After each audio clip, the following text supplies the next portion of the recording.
Why are you sitting there? My mom's standing with a plate. Get up and show some respect, shouted my husband across the Thanksgiving table. I was 9 months pregnant. They used my card to pay $4,800 for dinner. I said nothing. All 38 guests started clapping. I looked around, whispered, check your phones, left without my coat, and blocked every account they've ever used. 10 minutes later, the family chat exploded. 53 missed calls and 1 text from my husband. They're still waiting for you to pay. It was supposed to be Thanksgiving. My first real one as a wife, as a mother-to-be. 9 months pregnant, swollen ankles, lower back screaming, and still I showed up with a pumpkin pie and a bottle of non-alcoholic cider because tradition matters. They used my card. I didn't even know it until I got a notification mid-dinner, $4,812.74. Catering. Table rentals. Champagne I wasn't allowed to drink. I looked around at all 38 guests, none of whom seemed to think it was strange that the woman closest to labor was also the one footing the bill. His mother was standing beside me. Not once did she say thank you. She stood there with her heavy plate like a queen surveying a kingdom she didn't build. And then he said it. Why are you sitting there? My mom's standing with a plate. Get up and show some respect. Everyone turned. 38 faces. My husband's voice bouncing off the silverware and candles. It was loud. Calculated. Performed. I didn't say a word. I stood up. Slowly. Belly first. Waddled around the table to hand her the chair like I was her butler. My pelvis cracked audibly. I sat down on the armrest of the couch, breath shallow, and watched as everyone clapped. Clapped. Not one person thought to say, she's pregnant. Not one person looked uncomfortable. They applauded me getting up. For her. I whispered one thing before I left. Check your phones. Then I walked out without my coat. Left the pie. Left the bottle. Didn't even close the door. 10 minutes later, I was in the car, engine running, watching their reactions explode one by one. Group chat. Family chat. Private numbers. 53 missed calls. 1 text from him. They're still waiting for you to pay. I smiled. And replied. Then I put the phone down and exhaled, slow and full. Not from relief, from clarity. Because the truth is, that moment at the table? That wasn't the betrayal. It was just the final confirmation. The real damage had been done long before the applause. We'd been married 4 years. Together for 6. I paid for most of the wedding. He said he'd pay me back when the business took off. It never did. The house was in my name. The utilities. The food bills. Even the subscriptions to his precious streaming platforms. Every holiday dinner? I booked it. Every birthday cake for his mom? I ordered it. He never once noticed the charge because my card was already saved in his phone. But I never made a scene. That's the thing. I thought it would balance out. That eventually someone, him, his mother, the siblings who always left with foil-wrapped leftovers, would say thank you. Instead, they made me the wallet. The incubator.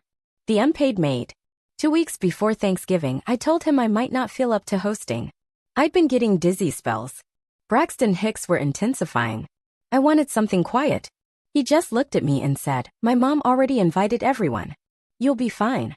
You don't have to cook, we're having it catered. Catered. With my card. And I didn't know that, not yet. Because at the time I was focused on staying upright long enough to finish my prenatal appointment. I didn't realize that while I was peeing into a cup, his mother was texting him screenshots of menu options with $signs attached. And he just replied, use her card. She won't say no. She didn't even ask. I found the proof later after. November 22nd, 3:47 p.m., his mom emailed the caterer. November 22nd, 3:49 p.m., my card was charged. He was standing outside the OB/GYN office texting, got it all sorted while I was scheduling the C-section date alone. Alone. Because he said he had a conference call. I didn't think much of it at the time.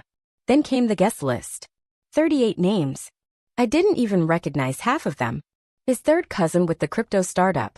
Some guy from high school who calls me the pregnant chick. His ex's mom. No seat for my sister.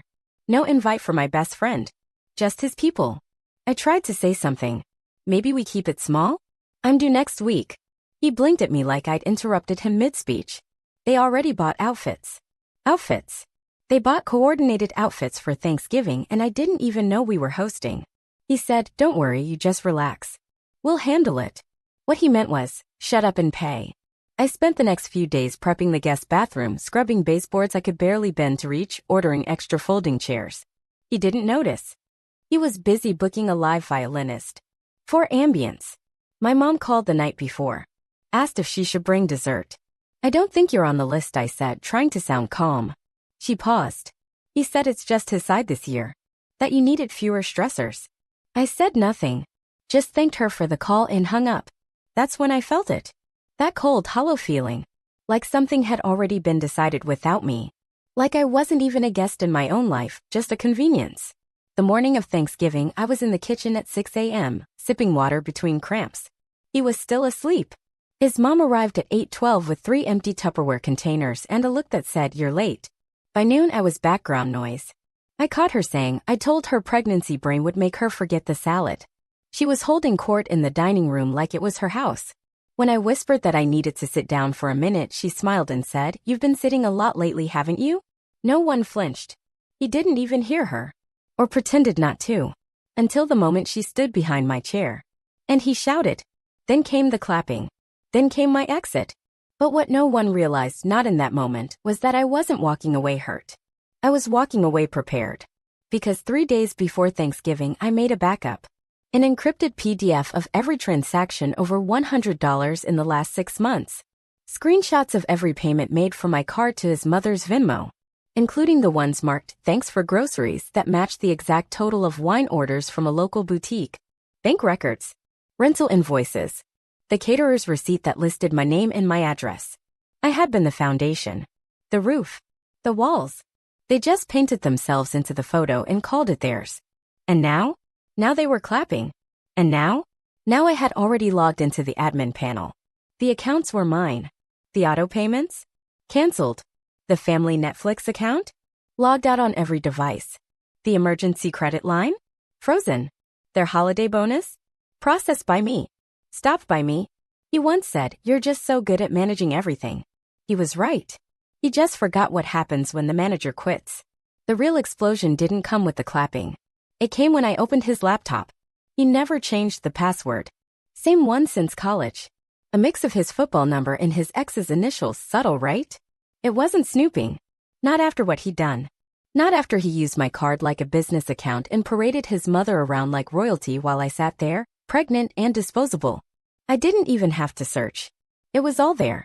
Emails with his mom, forwarding invoices before asking me anything. Use her card, she's got it. Don't worry, she'll think it was her idea. They laughed about it. My exhaustion. My swollen feet. They called me the bank with a belly. There was a spreadsheet. Literally titled "Holiday Budget" covered. Every cell highlighted. My name on the payment line. Even the tablecloth rental was tagged her Amex. But that wasn't the worst part. The worst part was the message threat from the night before Thanksgiving. A group chat between him, his mom, and his sister. Make sure she wears something loose. We don't want her ruining the photos. She always looks tired lately. Maybe seat her in the corner. Just get her to sit and smile. After that, no one needs her. That line broke something in me. No one needs her. Not, she's carrying our child. Not, she's hosting the dinner. Just a disposable background prop. But here's the kicker, my name wasn't even on the invitations. His sister had sent digital invites weeks ago, and I wasn't CC'd. The RSVP confirmation went to his mother's email. All replies managed through a Google form. The section for dietary restrictions was blank. I'm allergic to almonds. The catered dessert? Almond tart. They had planned it without me. Used me. Erased me. And then applauded me for moving when told. So I kept going. Logged into the shared family cloud, the one I paid for. Inside were receipts for spa appointments his mother had booked in my name. She'd used the email tied to my business account. 3 massages. 1 prenatal facial. All billed to me. There were Uber rides. Meal deliveries. Even the dog groomer. They don't own a dog. I cross-checked timestamps. The week I was hospitalized for dehydration, they sent a group text. Let's not bother her. She's dramatic when she's sick. Then ordered sushi. On me. He was at the hospital for 10 minutes. Said he had a meeting. That meeting? A haircut. Confirmed by calendar invite. I went cold. Not angry. Not hurt. Just surgical. That night, I moved every dollar into a new private account. Canceled every joint service. Rerouted my paychecks. changed the locks. Then I took my name off the baby registry. Yes, my own baby. Because that registry had been created by his mother. She'd put her address. She'd chosen items I'd never seen. A $1,200 bassinet I didn't want. A monogrammed diaper bag with her initials. Not mine. When I removed myself as co-owner of the registry, she emailed me. Please don't cause drama. We already told people where to ship the gifts. I didn't respond. I sent a new registry link to 3 people only, my best friend, my sister, my OB-GYN. Then I did one last thing. I printed everything. Every email. Every receipt. Every group chat thread. Bound it in a folder and slid it under his pillow. The title page? Since no one needs her. That morning I left before he woke up. Drove to a hotel. Checked in under my maiden name. By noon the calls started. By 4 p.m. I was getting voicemails from his boss. Because apparently the catering company had flagged my card as disputed. And when the refund bounced, they contacted the business listed on the invoice. His job. His expense account was frozen. He texted me at 6:11 p.m. What did you do? You're ruining everything. I replied with a screenshot of the baby registry. The real one. With the correct address. With my name. Then I turned off the phone. Because this wasn't about revenge anymore. This was about exposure. And they were about to find out what it feels like when the woman they erased writes the final draft. There were no tears. Just tasks. At 5:42 a.m., I opened my laptop, launched every tab I needed: banking, insurance, utility portals, streaming platforms, delivery apps, shared drives. My fingers moved automatically, the same way they always had when I ran this household from the background. But this time I wasn't managing a system. I was dismantling one. Digital access first. Netflix, Hulu, Amazon Prime, DoorDash, Uber, Instacart, all still logged in on his devices. I didn't revoke access, I deleted users, changed emails, reset passwords, logged out every phone, tablet, TV. One by one, I updated the profiles section. Each one now read, access terminated, unauthorized user. I did not notify him. I did not explain. These were not shared resources. They were exploited ones. Then came financial infrastructure. The joint checking account we opened after the wedding closed. I drained the balance, recorded the final transaction ID, exported the account history, and had a certified statement printed. Our savings account, the one I'd funded 92% of, based on internal transfers in pay stub tracking, was split. My portion moved to a new account. The remaining balance? Locked. Pending legal freeze. The emergency fund? Gone. Redirected to a private high-interest account. Same with the Roth IRA I opened for us both. I had contributed, he had not. So I rolled it into a solo retirement plan flagged under my maiden name. Each account came with documentation. Each closure had a digital signature. I timestamped every action. Then, insurance. I logged into our family policy. His dental. His vision. His mother's medications, all tied to my premiums. I removed my name from the primary holder role. Enrolled in my employer solo plan. Selected the higher prenatal tier. Scheduled the postnatal pediatric transfer. 2 phone calls confirmed it. I was now covered separately. The baby was covered fully, under me only. They would receive notices soon.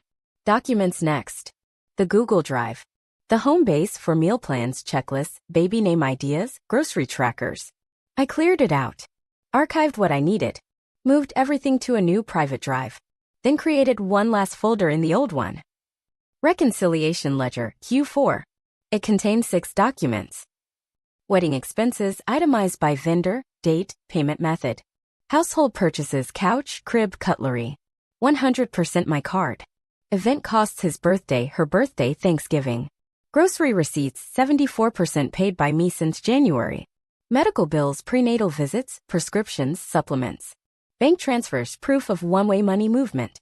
Each document included subtotals and annotations. Where applicable, I linked screenshots of Venmo, PayPal, and email confirmations. Final page, a balance sheet. Total owed, $38,614.72.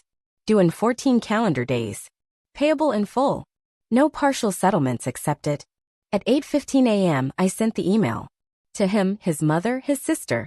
Subject, outstanding balances and divorce proceedings. Attachment, reconciliation underscore ledger underscore Q4.pdf. You are no longer engaging with a spouse. You are addressing a financial file. You have 14 days to settle the outstanding balance. After that, the matter is escalated to litigation. This email serves as formal notice. I blind copied my attorney. By 9 a.m., she had submitted the initial motion. Petition for divorce. Claim for reimbursement. Asset freeze request. Injunction against financial retaliation. She drafted it all in advance. All she needed was my go-ahead. I gave it with 3 words: initiate full process. We filed under grounds of financial abuse, deception, and marital fraud. Her wording, not mine. I preferred breach of contract. I signed every page without hesitation. Notary present. 2 witnesses. Time-stamped. Afterward, I logged back in. Deleted the baby registry his mother created. The one with her shipping address. The one that asked for a $1,200 stroller I never picked. I created a new one, shared with exactly 3 people. Then I canceled his access to our OB app. Rerouted all notifications to my number only. There were 37 missed calls by noon. 3 voicemails. 1 text, "Is this how you treat your family?" I didn't reply. Instead, I opened our shared calendar. Deleted everything. Appointments, holidays, reminders. The baby's due date? I moved it to my new calendar under a new Google account. Finally, I renamed the old calendar. Inactive account closed. I didn't say goodbye. Didn't explain. Because there's nothing left to explain when the audit is complete. 17 days. That's how long it took for the court to respond. Not with sympathy. Not with comfort. With confirmation. A stamped order. Partial restitution approved. Claim validated. $28,961.04 payable within 90 days. I didn't smile. I didn't cry. I just folded the document and slid it into the blue folder marked resolved. They didn't fight it. Not really. Maybe they realized the evidence was airtight. Or maybe they understood something else, that silence from me wasn't surrender. It was calculation. The repayment terms came by email from their lawyer. Monthly disbursement schedule attached. Signed formal cold. Exactly like them. My lawyer responded. All future communication shall remain through counsel. The claimant does not consent to direct contact. And that was it. The wall went up. Legally. Emotionally. Permanently. 3 days later, the first envelope arrived. No return address. No note. Just a cashier's check. First installment. $3,221. I didn't deposit it. Not right away. I held it for 2 days. Not out of hesitation, out of ceremony. Then I placed it into a manila folder titled Reparations Phase 1. Not refund. Not help. Reparations. This wasn't generosity. It was obligation. Debt recovery. The cost of betrayal measured in zeros and commas. No apology arrived. No, we're sorry. No, we didn't realize. They knew. And now they were paying. Each check would arrive the same way. Silent, clinical, unmarked. I kept them all in chronological order, each one a receipt for the invisible labor, the emotional theft, the quiet endurance they mistook for weakness. But just when I thought silence would be permanent, a headline appeared, not in a tabloid but on my own feed. His engagement. Posted by his mother. So thrilled to welcome my new daughter, kind, elegant, everything we prayed for. The photos showed them on a porch I once swept. Her hand on his chest. A diamond 3 times the size of mine. My tablecloth in the background. My garden in bloom. I didn't react. Not online. Not out loud. But I took a screenshot. Not to keep, to file. Under. Replaced in still repaid. They moved on quickly. Celebrated faster than they compensated. His mother commented, finally, someone who knows her place. And suddenly it was all so clear. They never wanted a partner. They wanted a placeholder. On the 20th day, I signed the divorce papers. Final signature. Final initials. The clerk watched me slide the pen back into my purse. "You want a copy?" she asked. "No," I said. "I want my name back." The stamp went down. Dissolution complete. I walked out of that building without glancing over my shoulder. No more what-ifs. No more explaining. No more giving pieces of myself to people who treat wholeness as inconvenience. At home, the apartment was quiet. Peaceful. The only folder on my desk, new budget solo. My income. My expenses. My future. I made tea. sat in the armchair by the window, pulled out a notebook and wrote a single line across the top. What I keep is mine. What I gave away is done. Then I underlined it. Because this wasn't just about money, or contracts, or signatures. This was about sovereignty. My body, my bank account, my boundaries. He didn't break me. They didn't erase me. They tried to reduce me to convenience. And I returned them a bill. As the sun hit the table, I leaned back and whispered to no one. This was never about them. It was always about me. And I'm done negotiating my worth.